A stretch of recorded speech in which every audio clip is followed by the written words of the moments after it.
Hello everyone and welcome back to Foot Forecast, and today's video I'm going to be reviewing this Newcastle Aston Villa game, and it was an Unai Emery Masterclass against Newcastle United and 3 well-deserved points. And the first thing I want to discuss is the starting lineups, where we saw Newcastle have to bring Lewis Miley in for Bruno G, which was definitely a loss for Newcastle in this game, but Aston Villa also had a loss in their midfield with John McGinn and Kamara still being out. Kamara's out for the season, in fact. So I think this did affect Villa in this game as well. So two sides that were affected by injury in their midfield. The good news for Aston Villa is Amadou Onana was back for this game and he played really well. And this was a great game to watch. The first half was high pressing, intensity from both sides. A great atmosphere at St James's from the home fans and the away fans, where we saw challenges flying in from Joe Linton, Onana and loads of other players. And Tonali had a massive chance in the first minute to put Newcastle 1-0 up, but it was a good save from Emery Martinez. In fact, a great save, considering the fact that a lot of people were saying should even be starting this game over Marco Bizot. It was really good work by Tonali to actually get into the box, some good dribbling. Once he gets into the box in that position, you would expect him to actually score. Watkins then went down the other end and had a good chance on the counter. A good pass from Jadon Sancho. Pope did well to save the shot. Malik Shelby disappointed here. The fact he didn't intervene earlier. He did slip and the ball still managed to find its way to Ollie Watkins. And after this, in about 10 minutes, Aston Villa did lead, and it was through Emi Buendia, a great strike from outside the box on his right foot to put Villa 1-0 up. And I think Newcastle need to be questioning, why do we not get out to Buendia? Because Buendia's been doing this all season, he's done this in the past. For an example of him doing this in the past was against Spurs this season, so I'm surprised the fact that Newcastle didn't get out to Buendia quicker. Miley then had a really good chance before the end of the first half, a header, but it was a good save by Martinez. It was a decent ball into the box by Anthony Gordon.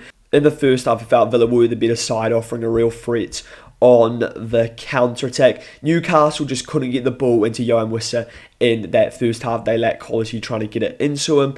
And Villa's midfield had a huge part for this, I think. And Villa's midfield pivot of Tielemans and Onana had a huge part in this in terms of breaking up the midfield. And they dominated that midfield in the first half, which forced Newcastle to go wide. And there wasn't a lot of quality in the wide areas in that first half. Newcastle did start better in the second half. They dominated the ball with 81% after 15 minutes, and they were more threatening in the second half. There's no doubt about this. Now, Villa were happy to sit back and hit Newcastle on the counter. Newcastle, despite all this ball, didn't create many chances in the second half. So you've definitely got to give credit to Aston Villa. They got that spot on, and they knew that Newcastle would struggle to break them down, which they really did in this game.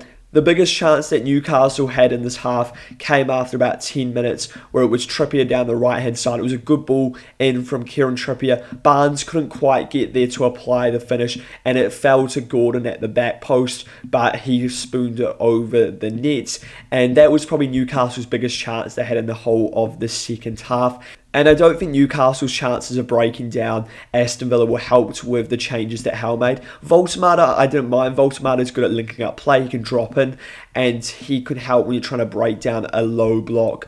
But bringing on Elanga made no sense to me. He's not been good so far this season. His strength definitely isn't breaking down low blocks. His strength is getting in behind. It's on the counter-attack, which is the exact opposite chance you'd expect Newcastle to get in that second half against Aston Villa. And look, there were actually a couple of chances on the break for Elanga, but overall it was more about trying to break down that Aston Villa side, who are very hard to break down, and we saw that in today's game. So then in the 75th minute, Villa decided to make some changes to try and make themselves more defensively solid for the last 20 minutes of the game. And what they did was, first of all, Bogard came on for Yuri Tielemans, just a straight swap in the midfield. Tielemans looked to be struggling with a bit of a knock before he went off, so I'd say that was partly why that substitution was made. Then Digne came on, and that was actually for Emi Buendia, and he slotted into left back, and then Maatsen moved out to the wing.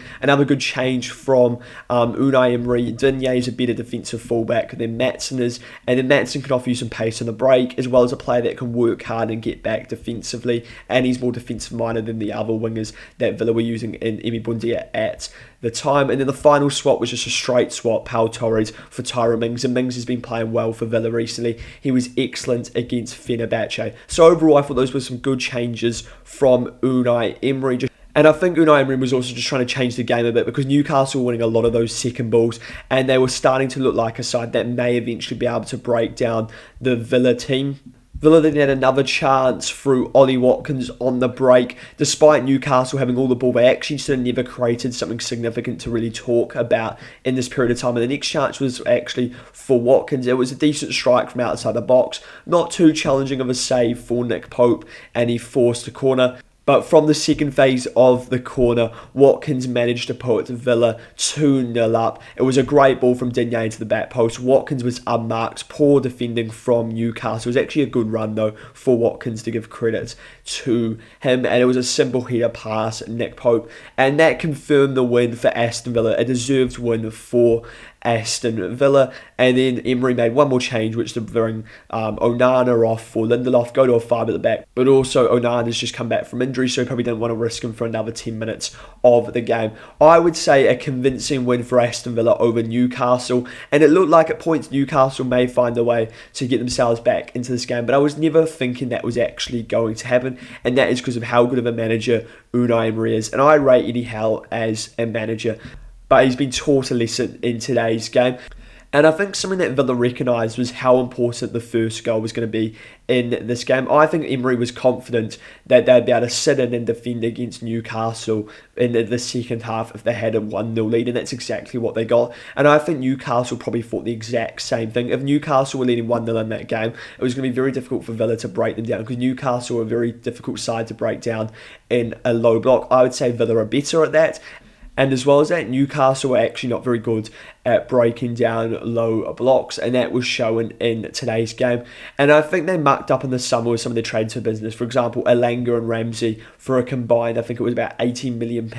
They need to sign more creative players, because they already have players on the side that work for this Eddie Howe system. What they need is to actually add something different, a more creative threat for games like this. So then I've got the player rating, starting off with Newcastle and Nick Pope. I think he was good in goal today. There's nothing he can do on the 2 goals. I'm going to give Nick Pope a 7. Kieran Trippier, right back, I'm going to give him a 5. I thought he was poor in today's game. Gave possession away cheaply. Malik Chow, I'm going to give Chow a 5.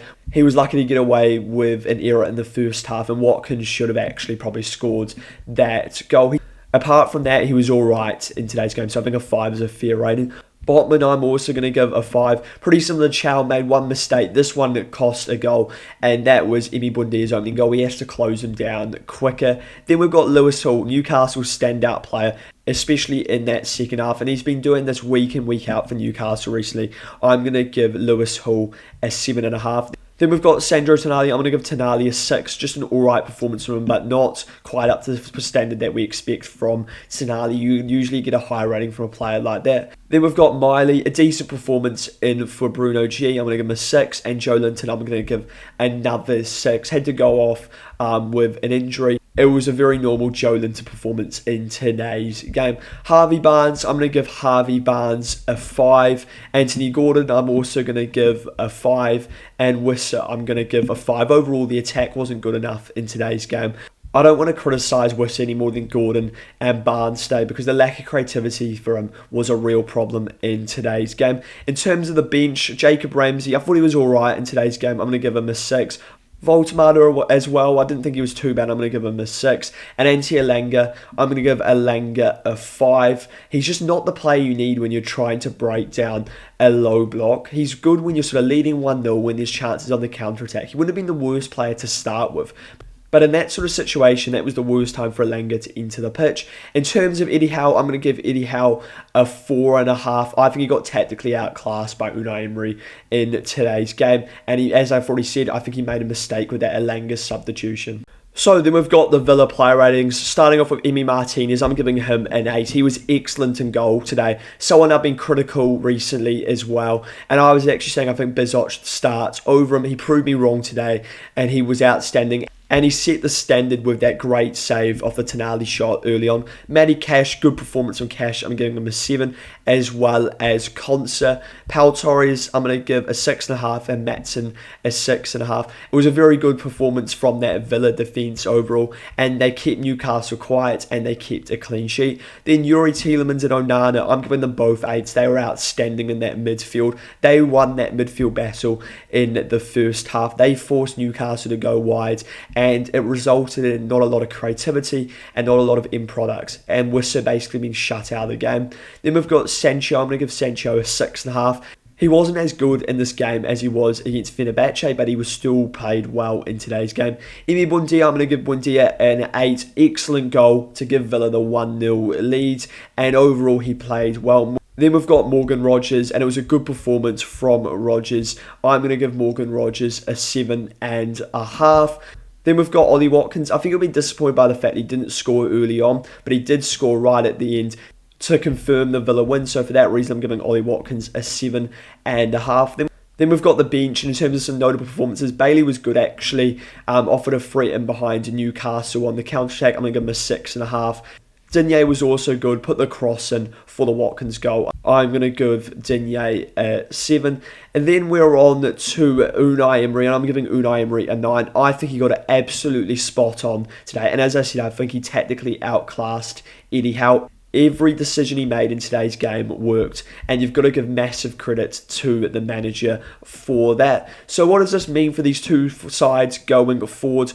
Well, Aston Villa are now third in the table as they were before, and they're actually level on points with Manchester City once again. In terms of what this means for the table, Aston Villa are still in third place, but they're only 4 points off Arsenal. Arsenal do have a game in hand. Chances are you already know this result if you're watching this video. Villa are also 10 points clear of Liverpool in 5th place. So top 4 looks very likely for Aston Villa. For Newcastle, Newcastle missed another opportunity to get themselves into that top 5 after losing to Villa in today's game. If they won, they would have moved into 5th place and potentially a Champions League spot. But as we've seen all season with the sides around this sort of region of the table, they continue to throw away chances to move up the table. Let me know your thoughts on this Newcastle-Aston Villa game, and if you enjoy this, great, subscribe to the channel as well as liking the video.